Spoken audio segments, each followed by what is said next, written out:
सभी विराजमान हो जाएं अपने स्थान पे। मेरी प्रार्थना है आप सभी से, सभी विराजमान हो जाएंगे अपने स्थान पर बिना किसी विलंब के। बहुत शीघ्रता के साथ हम हमारे आज के इस कार्यक्रम के मुख्य अतिथि माननीय मुख्यमंत्री महोदय को पूरे सम्मान और आदर के साथ यहाँ पर आमंत्रित करेंगे। वे निश्चित तौर पर आपसे ही संवाद करने के लिए यहाँ पर पधारे हैं। मेरा अनुरोध है माननीय श्री रामपाल सिंह जी राजपूत जी, बेगमगंज सिलवानी विधानसभा के विधायक, मैं उनसे अनुरोध करता हूं कि हम सभी को संबोधित करें। माननीय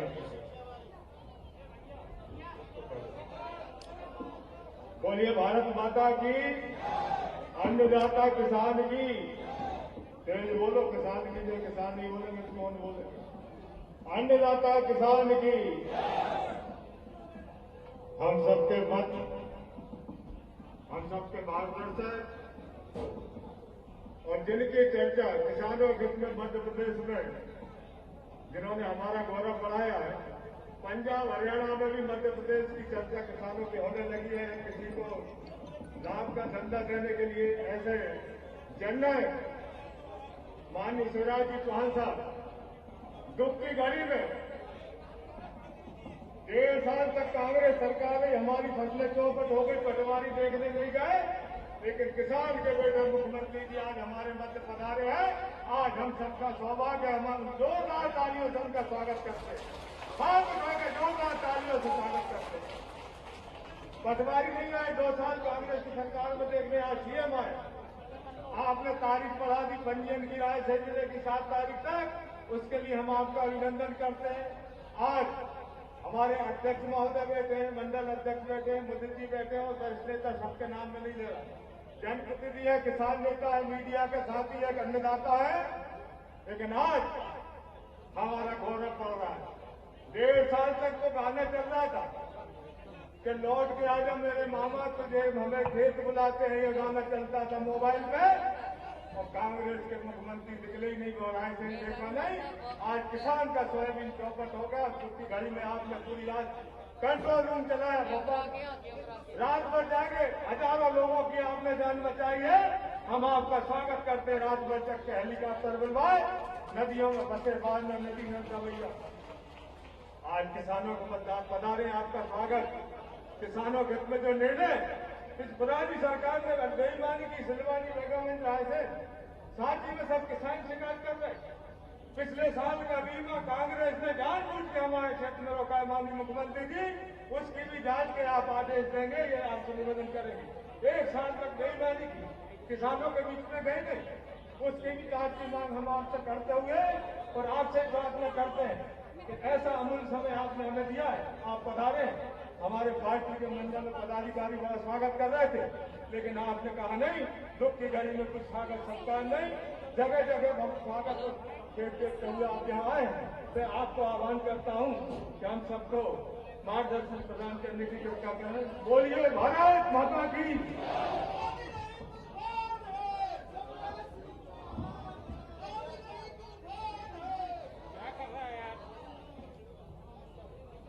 हमारे वरिष्ठ नेता, पूर्व मंत्री, बेगमगंज उदयपुरा से हमारे लोकप्रिय विधायक आदरणीय ठाकुर रामपाल सिंह जी, हमारे युवा नेता भाई मुदित सहजवाल जी, भारतीय जनता पार्टी के जिलाध्यक्ष सम्मानीय जयप्रकाश जी, मंचासीन हमारे सभी वरिष्ठ नेतागण, मेरे किसान भाइयों और बहनों, 5 मिनट इधर शांति रखें, चर्चा हो जाए, फिर मिलते हुए निकलूंगा। आज संकट की घड़ी में आपके बीच आया हूं। 23 मार्च को मैं फिर से मुख्यमंत्री बना, लेकिन मैं जब मुख्यमंत्री बना था तो कोरोना पूरे मध्य प्रदेश में फैल चुका था। चारों तरफ हाहाकार मची। 9 बजे मैंने शपथ ली, 10 बजे वल्लभ भवन पहुंचा और मैंने बैठक करके पूछा कि कोरोना से निपटने की तैयारी क्या है। मुझे आश्चर्य, अफसरों ने कहा कि अभी तक तो कोई तैयारी नहीं है। कोरोना जानलेवा बन गया था और तब मेरी पहली प्राथमिकता थी कैसे भी कोरोना के इलाज की व्यवस्था करूं। बीमारी नहीं थी, दवाई पता नहीं थी और बीमारी के हिसाब से अस्पतालों का इंतजाम नहीं था, दवाइयों की व्यवस्था नहीं थी, मास्क नहीं थे, पीपीई किट नहीं थे, वेंटिलेटर नहीं थे, ऑक्सीजन सिलेंडर नहीं थे, कोरोना के टेस्ट की कोई व्यवस्था नहीं थी। दिन और रात मेहनत करके गैरतगंज और आसपास के बहनों और भाइयों मैंने कोरोना के इलाज की व्यवस्था की। एक टेस्टिंग लैब थी, आज 70 टेस्टिंग लैब बना के मध्य प्रदेश में खड़ी कर दी, अस्पताल टाई अप किए,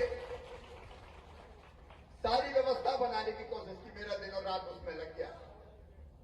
और कोरोना ऐसी बीमारी की आज मैं आपसे हाथ नहीं मिला सकता, गले नहीं मिल सकता, नहीं तो वहीं से एक एक से मिलते हुए आता मैं। ये बीमारी एक से दूसरे में फैलती है और मैं तो इसका शिकार हो चुका हूं। कई दिन तक अस्पताल में रहना पड़ा। हमारे स्वास्थ्य मंत्री डॉक्टर प्रभुदयाल जी भी, प्रभुराम जी भी अभी अस्पताल में भर्ती है। पूरे मध्य प्रदेश के स्वास्थ्य की चिंता करते करते कर्मठता पूर्वक वो खुद कोरोना के शिकार हो गए। मुझे पूरा विश्वास है कि वो जल्दी ठीक होके आएंगे, स्वास्थ्य लाभ कर रहे हैं।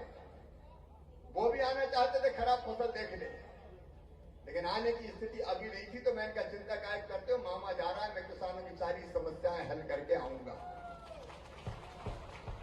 कोरोना से हम निपट नहीं पाए,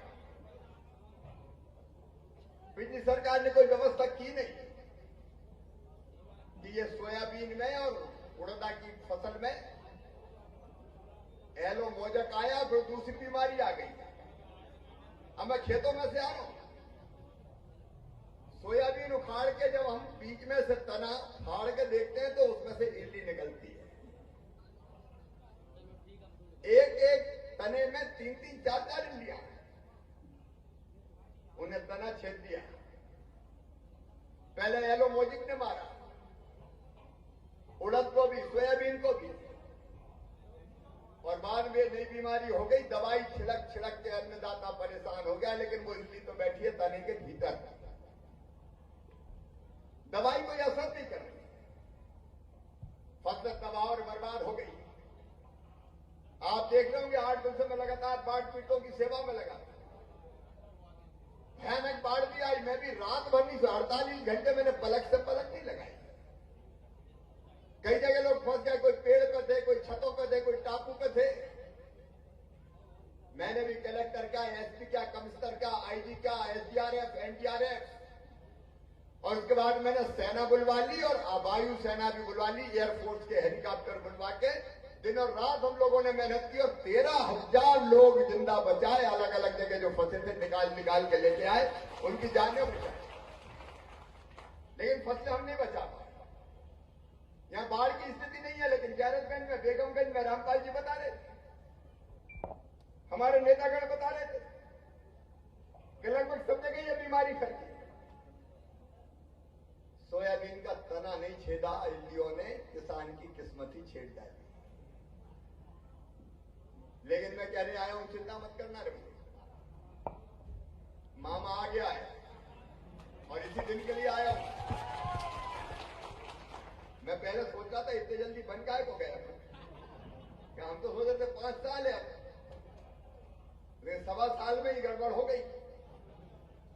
तो मुझे लगा कि भगवान ने कोरोना और किसानों की व्यवस्था करने के लिए भेज दिया मुझे। फसल मैंने देख ली है, ईमानदारी से पूरा सर्वे होगा। कलेक्टर यहाँ है, पूरा प्रशासन है यहाँ पे, कमिश्नर, बाकी सब लोग यहाँ पे। जो प्रभावित खेत है, एक एक खेत का सर्वे होगा, ईमानदारी से सर्वे होगा। अब 5 पंच सर्वे को लगाएं, पंचायत भवन में सब देख लें, और सर्वे भी जल्दी करना पड़ेगा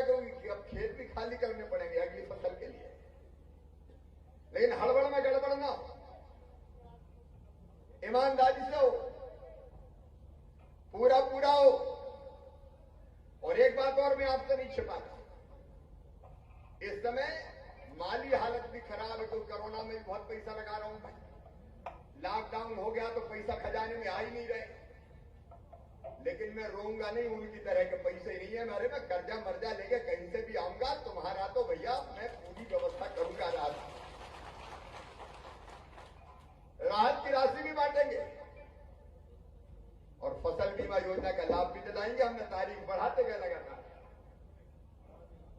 और इसलिए फसल बीमा योजना, और वो भी भैया क्रॉप कटिंग एक्सपेरिमेंट ढंग से हो जाए, नहीं तो बाद में छूट जाए।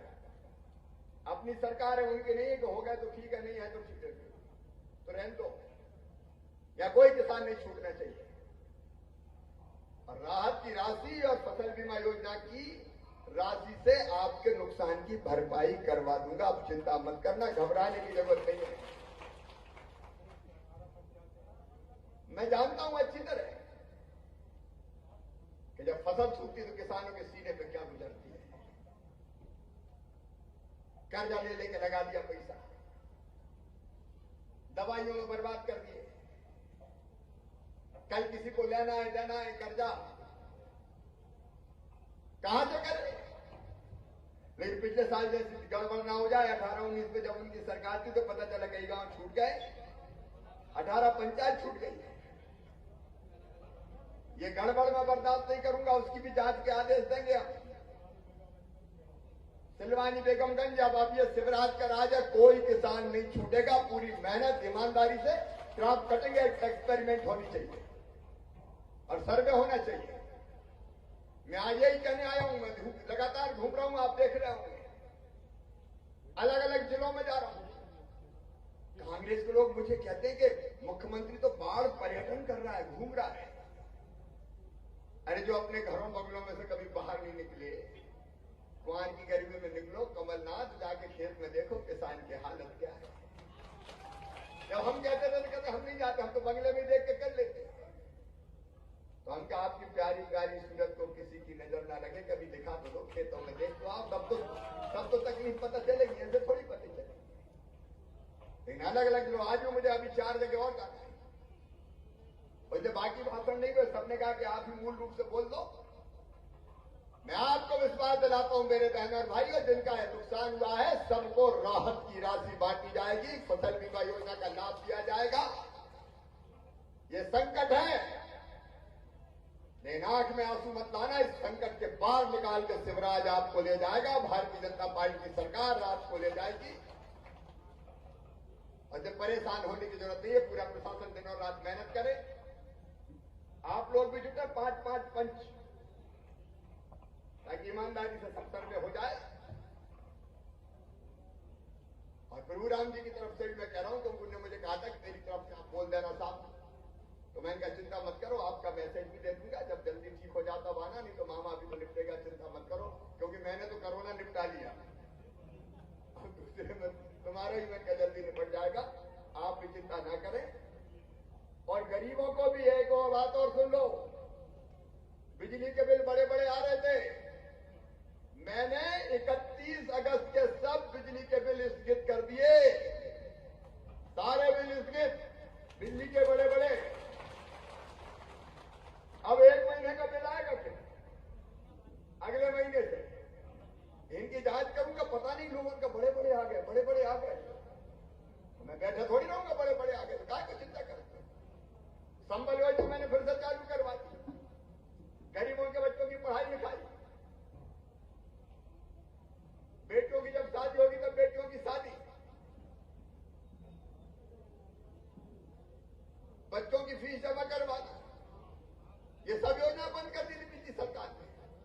लैपटॉप देना बंद कर दिए, साइकिल देना बंद कर दी थी। मेरे भांजे भांजी, अब चिंता मत करना, तुम्हारी पढ़ाई लिखाई की पूरे इंतजाम करवाऊंगा, पूरी व्यवस्था करवाऊंगा। अरे हद तो ये हो गई थी कि हम एक्सीडेंट में मौत पे 4 लाख देते थे, वो बंद कर दिए, सामान्य मृत्यु पे 2 लाख देते थे, वो बंद कर दिए, अंतिम संस्कार के लिए 5,000 देते थे, वो 5,000 कफन के भी खा लिए थे, वो सब योजनाएं चालू होगी, आप चिंता मत करना मेरे बहनों। और जिन गरीबों को राशन नहीं मिलता था, जगह जगह आवेदन देते थे, राशन नहीं है, राशन नहीं है, यहाँ कलेक्टर और प्रशासन ध्यान दे, ना, सबके नाम जोड़ रहे हैं। आपके जिले में कितने जोड़े हैं? 17,000 जोड़े और रहेगा तो ढूंढ ढूंढ के जोड़ लो। सबको 1 रुपया किलो गेहूं दूंगा, कोई गरीब भूखा नहीं रहेगा। गरीब की थाली कभी रहे ना खाली। ये भारतीय जनता पार्टी की सरकार है। संबल भी और ये गरीबों का राशन भी। और मेरे स्ट्रीट वेंडर भाइयों, हाथ ठेला ढकाने वालों, फल सब्जी बेचने वालों, चाय की गुमटी वालों, पान के ठेले वालों, नाई भाई, बड़ाई भाई, मोची भाई, ये छोटे छोटे काम धंधे करने वालों, आपके लिए ग्रामीण स्ट्रीट वेंडर, मुख्यमंत्री ग्रामीण स्ट्रीट वेंडर योजना बनाइए। 10-10 हजार रुपया बिना ब्याज के मैं गारंटी लेके तुमको दिलवाऊंगा, ताकि कोरोना में तुम्हारा काम धंधा नहीं चले तो तुम्हारा छोटा छोटा काम धंधा चालू हो जाए। उस योजना पे भी पूरा ध्यान दें भाई। आज समय नहीं, इसलिए मैं विस्तार से नहीं बता रहा। आपकी जिंदगी की गाड़ी पटरी पर लाना है। गरीब हो, छोटा मोटा सामान बेचने वाले हो, किसान हो, नौजवान हो, माताएं बहनें हो, सबकी पूरी व्यवस्था करके और आपकी जिंदगी की गाड़ी पटरी पर लेके आएंगे। आप चिंता मत करना। बहुत बहुत धन्यवाद, क्योंकि 4 कार्यक्रम अभी और है। आप सबको प्रणाम करते हुए अपनी बात समाप्त करता हूं।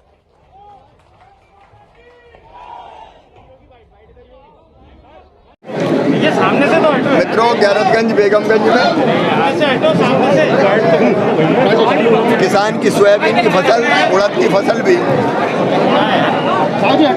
स्टेम बोरर नाम की बीमारी से खराब हो रही है। स्टेम बोरर, तना छेदक ये नीचे कर ले।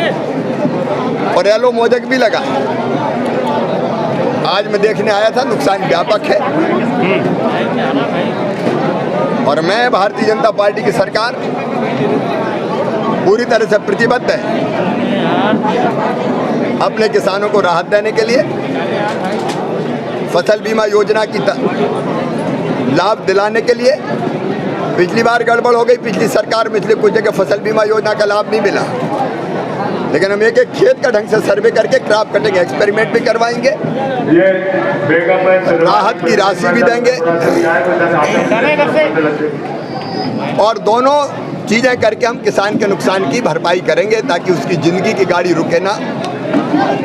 संबल योजना फिर चालू कर दी है और जिन गरीबों को राशन नहीं मिलता था उनके नाम भी तेज़ी से जोड़े जा रहे हैं, ताकि हम अब 7 सितंबर से उनको राशन देना शुरू कर दें।